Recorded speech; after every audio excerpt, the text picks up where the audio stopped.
నూతన నేర న్యాయ చట్టాలను రాజకీయం చేయడం సరికాదని మెదక్ ఎంపీ సీనియర్ న్యాయవాది రఘునందన్ రావు పేర్కొన్నారు.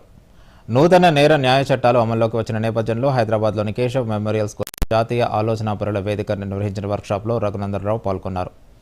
ఈ సందర్భంగా ఆయన మాట్లాడుతూ ఇప్పటికీ ఆంగ్లేయుల చట్టాలను అమలు చేయడం సరికాదని, 7.5 దశాబ్దాల్లో ఎన్నో మార్పులు వచ్చాయని, నేరాల శైలి కూడా మారిందని, వాటికి అనుగుణంగానే చట్టాలు కూడా మారాల్సిన అవసరం ఉందన్నారు. భారత పార్లమెంటును భారత ప్రధాని గౌరవనీయులు నరేంద్ర మోడీ గారిని సందర్భంగా ప్రత్యేకంగా అభినందిస్తా ఉన్నాను.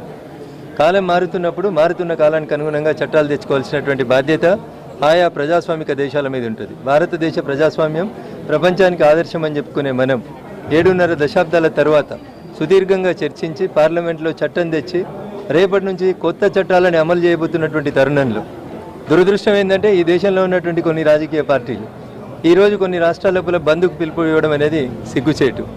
ఈ బిల్లులు పాస్ అయిన రోజు ఆయా రాజకీయ పార్టీల గౌరవ ఎంపీలు కూడా ఆ రోజు పార్లమెంట్లో ఉన్నారు. ఎట్లాంటి సలహాలు సూచనలు ఇవ్వలేదు, చర్చలో పాల్గొనడం అంతకంటే చేతగాలేదు.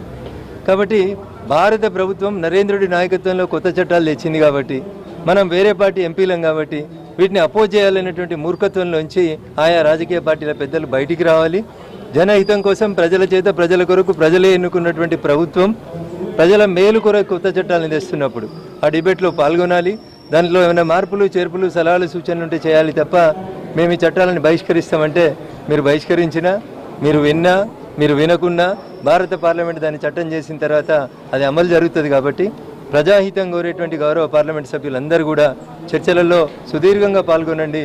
నచ్చని చట్టాలు, ప్రజలకి నష్టం చేసే చట్టాలు ఏమైనా ఉంటే వాటి విషయం లోపల మీరు డిబేట్లకు రండి. కానీ వేగ్గా గుడ్డిగా వ్యతిరేకిస్తామనేటువంటి భావంతో పోతే కొద్ది రోజుల తర్వాత ప్రజలు మిమ్మల్ని వ్యతిరేకించాల్సి వస్తుంది. మీ పార్టీని కాలగర్భంలో కలిపేయాల్సినటువంటి దుస్థితి వస్తుందని చెప్పి ప్రతిపక్ష సభ్యులకు తెలియజేస్తూ, ఈ దేశ ప్రజల హితం కోసం, ఈ దేశ ప్రజల యొక్క ఆకాంక్షలకు అనుగుణంగా ఉంటాయని, ఈ దేశ జాతీయ భావనని పెంపొందించేందుకు ఉపయోగపడతాయి తప్ప ఈ దేశ పౌరుల్ని అంచడానికి నాడు ఆంగ్లేయులు తెచ్చినటువంటి చట్టాలని ఇక ఏమాత్రం కూడా కొనసాగించమని చెప్పి ఈ సందర్భంగా తెలియజేస్తూ, ఇట్లాంటి చట్టాలను తెచ్చినందుకు మరొకసారి ఈ దేశ ప్రధాని నరేంద్ర మోడీ గారికి కృతజ్ఞతాభివందనాలు తెలియజేస్తున్నాను.